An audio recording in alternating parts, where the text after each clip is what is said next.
Beans മെഴുക്ക് പുരട്ടി ഉണ്ടാക്കുന്നത് എങ്ങനെയെന്ന് നോക്കാം. അതിനായിട്ട് ബീൻസ് നീളത്തിൽ കനം കുറഞ്ഞ് അരിഞ്ഞത്, ഒരു സവാള നീളത്തിലരിഞ്ഞത്, പച്ചമുളക് നല്ല എരിവുള്ള പച്ചമുളക് ആയതുകൊണ്ടാണ് ഒന്നേ എടുത്തിട്ടുള്ളൂ. ആവശ്യത്തിന് എരിവ് പോലെ 1-2 പച്ചമുളക് എടുക്കാം.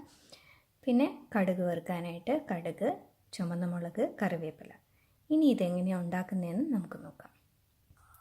പാൻ ചൂടാവുമ്പോൾ എണ്ണ ഒഴിക്കുക. എണ്ണ ചൂടാവുമ്പോഴത്തേക്കും കടുകിടുക. കടുക് പൊട്ടിക്കഴിയുമ്പോൾ ചുമന്ന മുളക് ഇടുക. അതിനുശേഷം അരിഞ്ഞു വെച്ചിരിക്കുന്ന ഉള്ളി, ബീൻസ്, പച്ചമുളക് ഇടുക.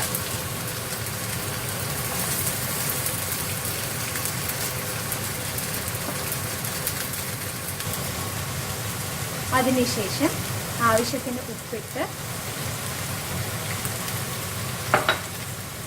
നന്നായി ഇളക്കി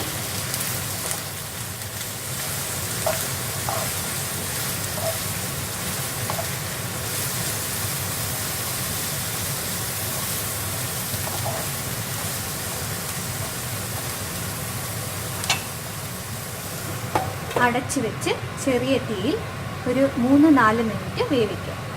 4 മിനിറ്റ് കഴിഞ്ഞിട്ടുണ്ട്. ഇതിൻ്റെ ഇടയ്ക്ക് തുറന്ന് ഇളക്കി കൊടുത്തായിരുന്നു.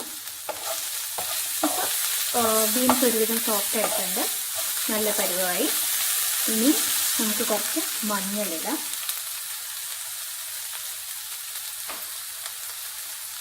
ഒരല്പം മഞ്ഞൾ,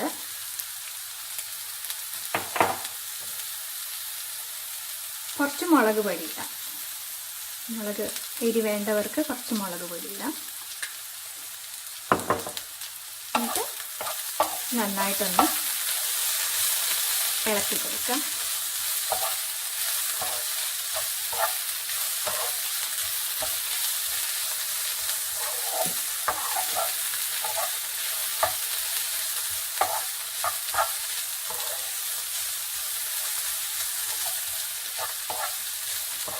ഇനി ഇതിങ്ങനെ തന്നെ കുറച്ച് നേരം തുറന്ന് വെച്ച് വേവിക്കണം. കാരണം അടച്ചു വെച്ചപ്പോൾ കുറച്ച് വെള്ളമൊക്കെ ആയിട്ടുണ്ട്. നമുക്ക് മെഴുക്ക് പുരട്ടി ആവുമ്പോൾ കുറച്ച് വെള്ളമൊക്കെ വറ്റി ഇത്തിരി കൂടെ ഒന്ന് സോഫ്റ്റായിട്ട് നല്ല ടേസ്റ്റായിട്ട് വരും. ഈ ഉള്ളിയൊക്കെ കുറച്ചുകൂടെ ഒന്ന് വാടി വരും. അതാണ് ഇതിൻ്റെ പരുവം. ഇനി ഇങ്ങനെ ചെറിയ തീയിൽ കുറച്ച് നേരം കൂടെ കിടക്കുക. ഇപ്പോൾ ഏകദേശം ഒരു 5-6 മിനിറ്റ് കഴിഞ്ഞിട്ടുണ്ട്. തീ കൂട്ടിയിട്ട് ഇളക്കുമ്പോഴത്തേക്കും ഏകദേശം ഈ പരുവമാവും. ഇതാണ് മെഴുക്ക് പുരട്ടിയുടെ കറക്റ്റായിട്ടുള്ള പരുവം. പാകത്തിന് എരിവും ഉപ്പും നോക്കിയിട്ട് നമുക്ക് ഇത് ചോറിൻ്റെ കൂടെ കഴിക്കാവുന്നതാണ്. ചൂടുള്ള ബീൻസ് മെഴുക്ക് പുരട്ടി റെഡി ആയിട്ടുണ്ട്.